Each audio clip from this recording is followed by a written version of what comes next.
You are Locked On Wolverines, your daily podcast on the Michigan Wolverines, part of the Locked On Podcast Network.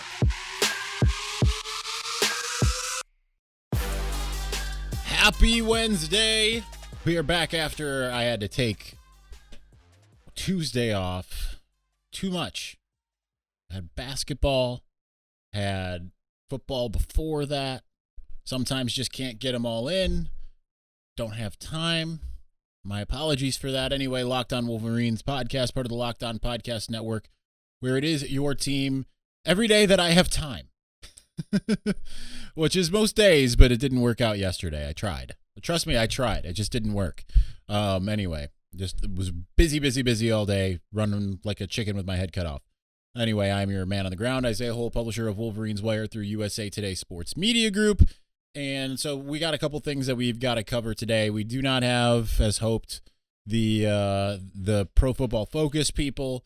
They said they are too inundated. They are having the same situation as me. Not enough time. We're all in the nitty gritty of the season here. They will be back next week. They told me. They said for sure Ohio State week that'll happen. So taking the week off from PFF, it's like a second bye week. And that's because Michigan's playing Maryland. No, that's not why, but would have been nice to get some Penn State review. We'll get a little bit of that, I think, going into the Ohio State week.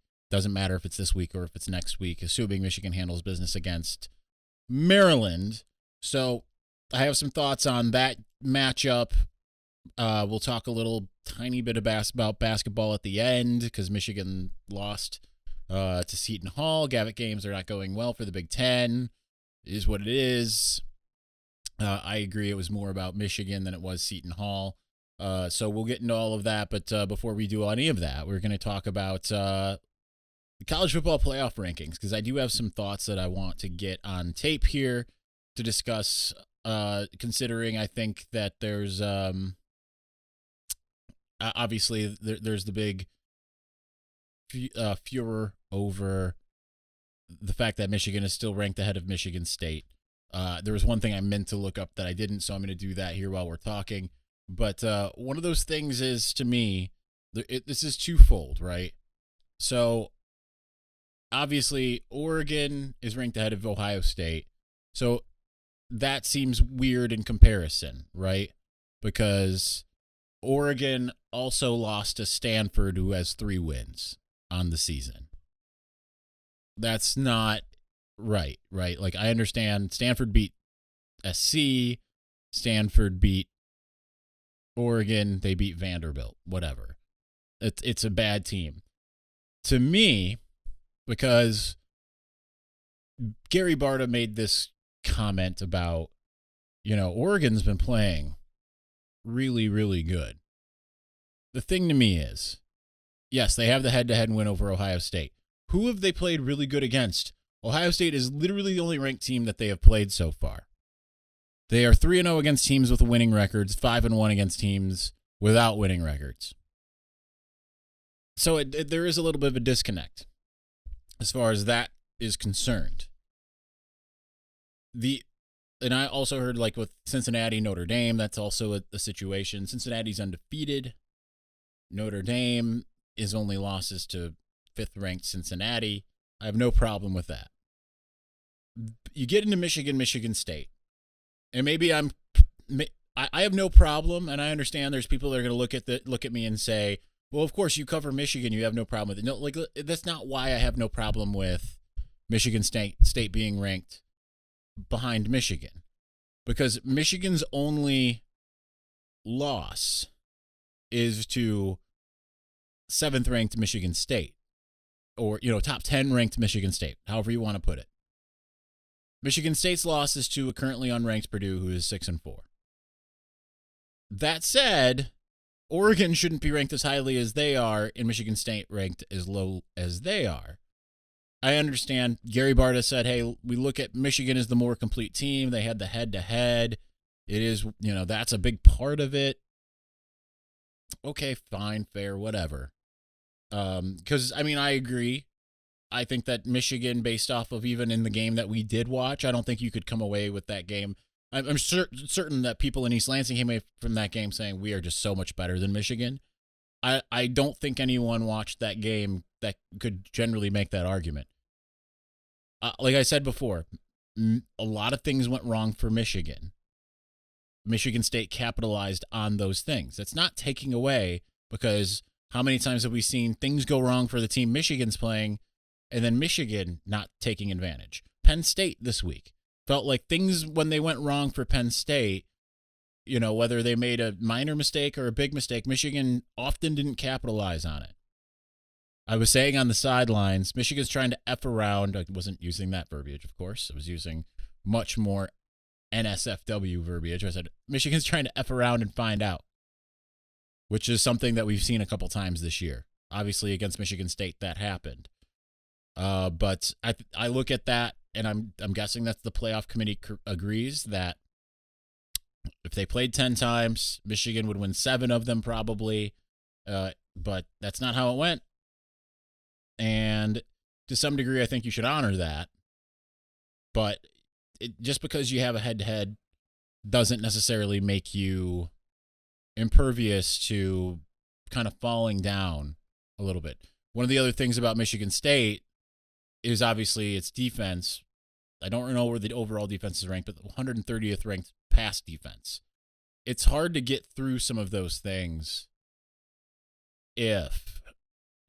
it's hard to say, hey, that's maybe one of the best teams in the country when you have the worst ranked pass defense in all of college football, right? So the other interesting thing about Michigan State, they are 2-1 against teams with winning records. 2-1. So the other teams with winning records that they have played, I don't even know offhand, right? As I'm looking at their schedule, I think teams with records that are tied or whatever are the ones that would be considered that, right? Because Northwestern is 3-7.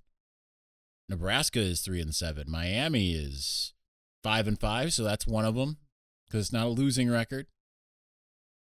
And the other one would be Rutgers, who is also 5-5. So I get that. Michigan's not that much better, right? Because Michigan's also got wins over Rutgers. And let's see. So because Michigan is 4-1, so 2 more wins. Wisconsin is the big one, right? Ranked Wisconsin. That's what kind of allows Michigan to be where it is. They beat Penn State, who does have a winning record. Is it the same? Again, I know there's people that are commenting saying Penn State is awful. They're not awful. They wouldn't have a 6-4 record if Sean Clifford didn't get injured. It's just what it is. They certainly would have lost to Ohio State. They lost to Michigan, of course. I don't think they lose to Illinois, and they certainly were not looking like they were going to lose to Iowa until his injury. So there's that. But as far as teams with winning records, Michigan, I mean, some of them aren't that great, right? Like Western Michigan, who was on a tear, they've just lost their 3rd game in 4 weeks. They lost to Eastern Michigan last night in a 1-point loss. They lost to Central Michigan. So they're not exactly killing it right now. I believe Northern Illinois is another one of them that has a winning record. So it's not like, Northern Illinois 7-3, but it does pay to beat Wisconsin in that case and then beat Penn State. But the Wisconsin win, probably not as good as a Michigan State win would have been, for instance. But here's the thing: none of it matters. Like I'm sitting here justifying what they're saying, but I don't really care because none of it matters, right? And I know I've gotten some people that have said, well, listen, if they both lose to Ohio State and then win the next game, for Michigan State, if they win against Penn State, Michigan beats Maryland, then the seeding is going to matter. The ranking is going to matter as far as where you go in the postseason. All right, that's somewhat true, but unless they both play the same exact game against Ohio State, Michigan State's got a tougher schedule with Penn State there at the end. Certainly, they could lose that game for the sake of Penn State's got a really tough defense, and with a healthy Sean Clifford, they'll pass the ball all over them. So we'll see if that ends up making the difference, right? They're not going to try to run because that's not what Penn State does. Michigan State's weakness plays into Penn State's strength. So, easier said than done. But nonetheless, I bet there's going to be something of a disparity between how Michigan State plays Ohio State and how Michigan plays Ohio State, in large part because of Michigan State's pass defense. I think that the committee thinks that everything is going to eventually work out here. I think that's the big thing, right? It's going to get figured out. We haven't really had a final college football playoff ranking and been like, well, this is really kind of weird. And heck, Michigan State might end up beating Ohio State. Michigan might end up beating Ohio State. If both teams went out, then it's going to be obviously Michigan State because they are going to have that extra data point. So for better or worse, either they go and play and beat Wisconsin or they go and lose to Wisconsin if that ends up being the case. It is going to most likely get figured out. We haven't had much of a turmoil situation yet. So I don't think that there's much necessarily to worry about when as far as that's concerned. And if you're Michigan State coming off your loss to or your win to Michigan, don't lose to Purdue if you want to be ranked higher than Michigan. I understand. Well, we beat Michigan head to head. Don't lose the next week. And you don't find yourself, because as much as they say, well, it's the whole season that matters, they clearly are giving Oregon that benefit of the doubt. We'll see what happens with Oregon against Utah this week. I'm not necessarily buying that Oregon's that good, but the Pac-12 is not that good. Certainly, I think Ohio State, if it wins out, it's going to be ranked higher than Oregon is anyway, because it has to play Michigan State and Michigan. Oregon's only got one ranked team left, and that's Utah. If they beat Utah now and have to play them again, Utah's not even going to be ranked. So I think it's all going to work itself out one way or another. If you're talking about who gets to go to the Rose Bowl compared to the Fiesta or the Peach Bowl, wherever they ends up, I understand you want to get to the Rose Bowl, but it's not the same as it was before, right? The Rose Bowl isn't. It's just, especially if Ohio State's going to the playoff in that case, which is still my prediction. I just don't think it matters. It's pretend Big Ten championship in that case. So anyhow, I forgot what we were supposed to talk about in the next segment. That's where I'm at. I'm very. There's a lot going on. There's just a lot going on. All right, college football fanatics, have you heard about Prize Picks? Prize Picks is daily fantasy made easy. I love this. I know you will too. Prize Picks is the leader in college sports daily fantasy. Prize Picks offers more college football props than anyone in the world and offers all the star players of the Power 5 as well as mid-major players you might not have ever even heard of. Prize Picks offers any prop you can think of, from yardage to touchdowns, even interceptions thrown. Make your deposit. Use the promo code LOCKEDON. Receive 100% instant deposit match up to $100. Pick 2 to 5 players and an over-under on the projections. You can win up to 10 times on any entry, and it's just you versus the projected numbers. Prize Picks allows mixed sport entries. You can take the over on LeBron combined with the under on Mahomes in the same entry. Use the award-winning app on both the Apple App Store or Google Play. I don't know what I was trying to go with there. Entries can be made in 60 seconds or less. It is that easy. Prize Picks is safe and offers fast withdrawals, so don't hesitate. Check out prizepicks.com. Use the promo code LOCKEDON. Go to your app store. Download the app today. Prize Picks is daily fantasy made easy. Now, because I wasn't here on Tuesday, I'm going to tell you a little something about home field today. I'm not wearing my home field today as I was yesterday. You'll see on X's and O's, which is going to come out on Thursday this week, that I was wearing a Michigan shirt with the intent of doing the podcast. Didn't end up going that way. But anyway, Home Field, which is an amazing apparel company. They do all these amazing curated pieces for different schools around the country. You've seen me wear them if you've watched the YouTube show. I have a couple Michigan things. I have, I think, 3 Michigan things: a basketball shirt, a football shirt, and a hoodie. I have a bunch of other schools as well. I have Slippery Rock is a hoodie, which you've seen me wear. I have all those other shirts that I love. But they have 18 Michigan pieces. And here's the good news for you. Home Field will be running their Black Friday deal starting November 26th, Black Friday, and running through November 29th, which is Cyber Monday. All items will be 20% off for the duration of the sale, and no code is needed. Items are subject to sell out, and Home Field recommends ordering as early as possible so that their warehouse and shipping carriers have plenty of time to get the shirts to you for the holiday season. So, perfect gifts for any sports fan, for your life or for yourself. They don't care.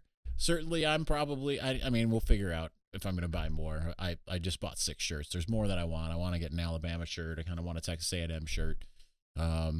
Tulane. I like the Tulane green wave. It's awesome. Nonetheless, gift cards are also available as well. They've recently started adding stickers with more to come, including that Tulane green wave. Ideally, they'll have every school. So long-awaited items will be back in stock as well, including the tri-blend gray crew necks and oatmeal hoodies, which if you've been following along with Home Field, you'll see that that's not been out there. So anyway, go to homefieldapparel.com. You don't need a promo code between that time frame if you go early, because you're just like, you know what, I just got to do it. Put in promo code Locked On Wolverines and get the 15% off, or you can just wait a couple days, do the 20%. Nonetheless, homefieldapparel.com.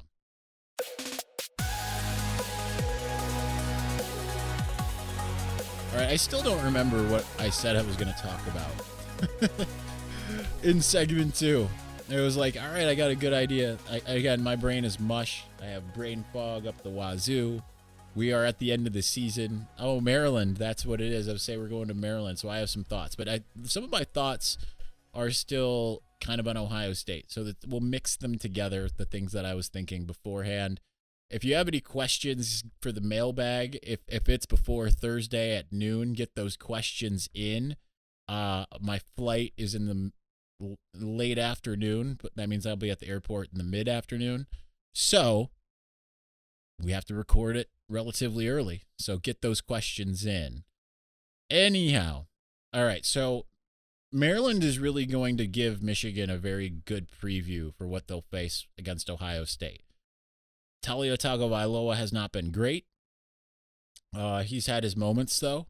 He has not been very good against some of the better teams, but there's a couple different things that you'll see on both sides of the ball that are basically what Michigan's going to see against Ohio State.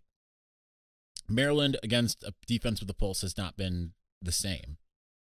So if Michigan can go out and do what some of these other teams did, I'm not predicting Iowa when they picked them off 5 times or 6 or 7 or whatever it ended up being.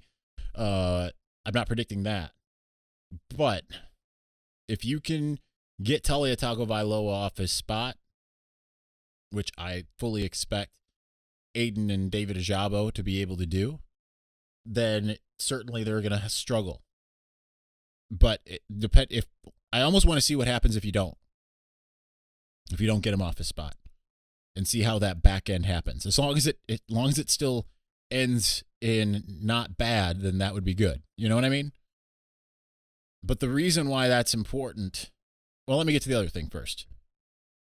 It's Maryland also plays man coverage on the defensive side. Now, their defense is atrocious, but they play man coverage, which isn't something that Michigan's really seen to this point. This could be good or this could be bad, because you don't want a situation where suddenly, just like 2018, when it seemed like Indiana kind of provided the elixir to what Michigan was doing defensively, you don't want that happening on the other side, where suddenly Maryland exposes the Michigan offense to some degree. So, not saying that I think that that'll happen, but you don't want that to happen. But I don't think it will work out that way. The good thing is I think that this is a good opportunity for Michigan to kind of get similar looks against not good Ohio State. And hopefully not find themselves in a situation where it costs them, or that Ohio State suddenly learns something it maybe didn't know beforehand. Obviously, it wasn't just Indiana and what it did. It was also the fact that they knew Don Brown's play calls, all of that stuff. One of the things that gives me a lot of hope about Ohio State, I know we were going to talk about Maryland, and I'm on Ohio State. I mean, I'm on Maryland, but I'm on Ohio State.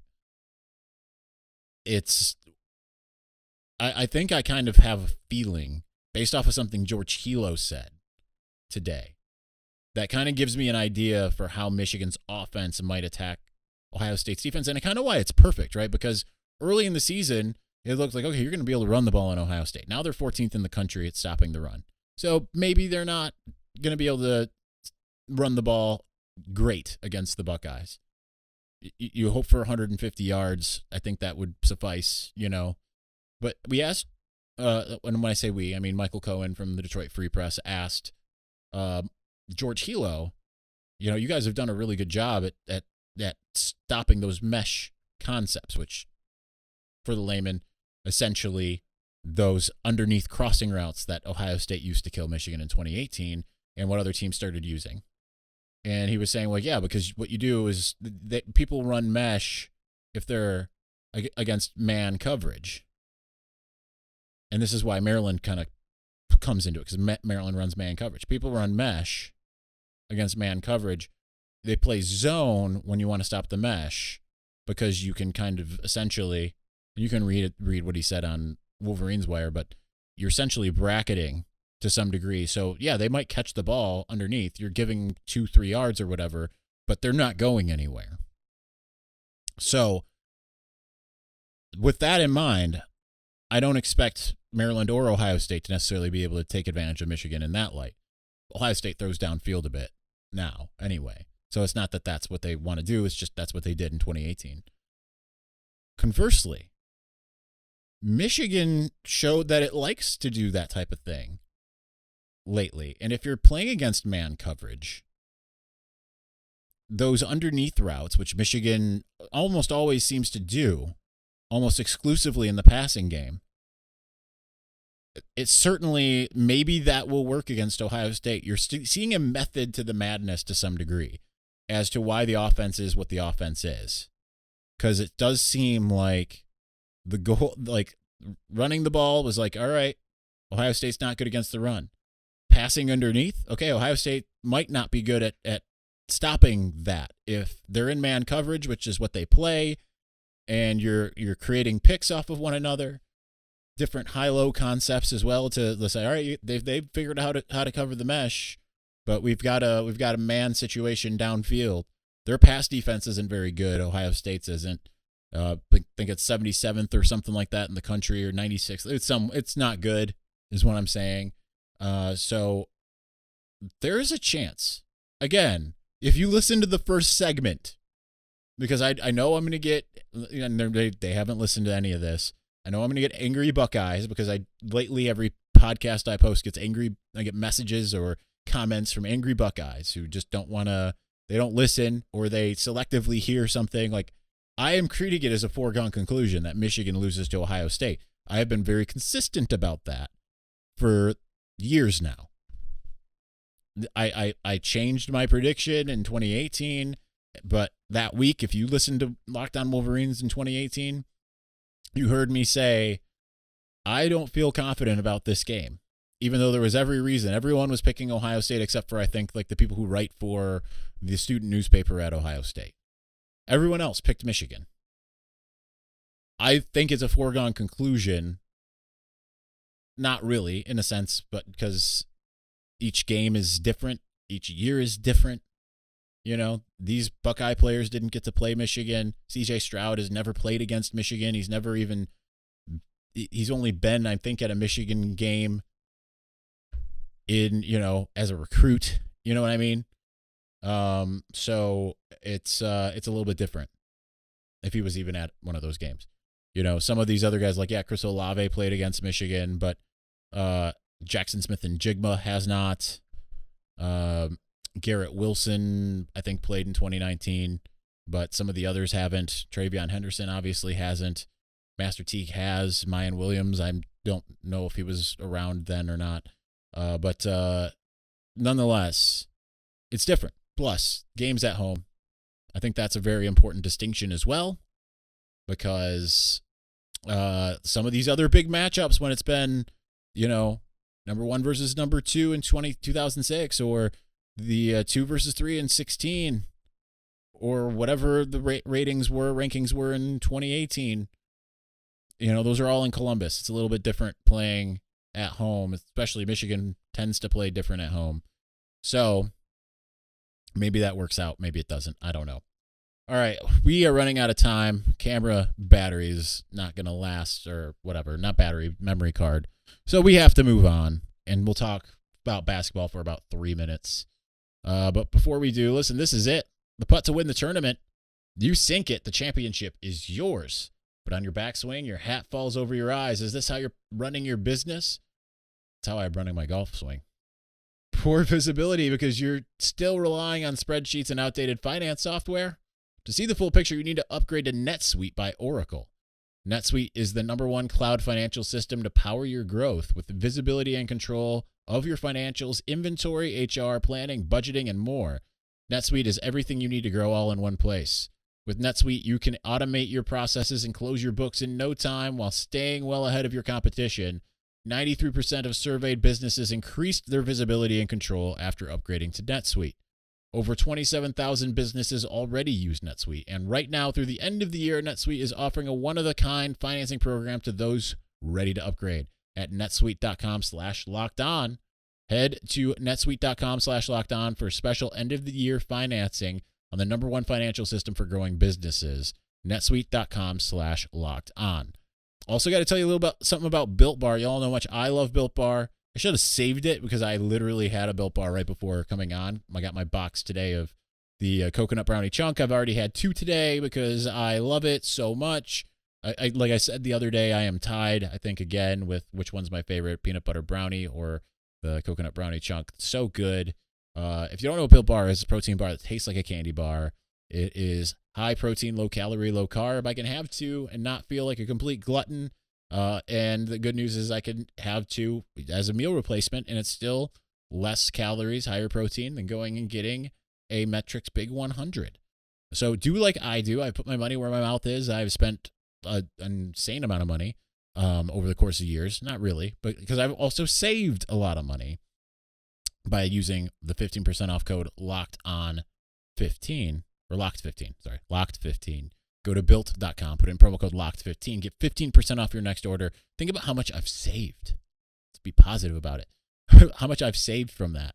But yeah, built.com, locked on. All right, let us continue. We have, let's see, 2 minutes and some change to talk basketball. So yeah, Michigan lost to Seton Hall yesterday, so they're 2-1.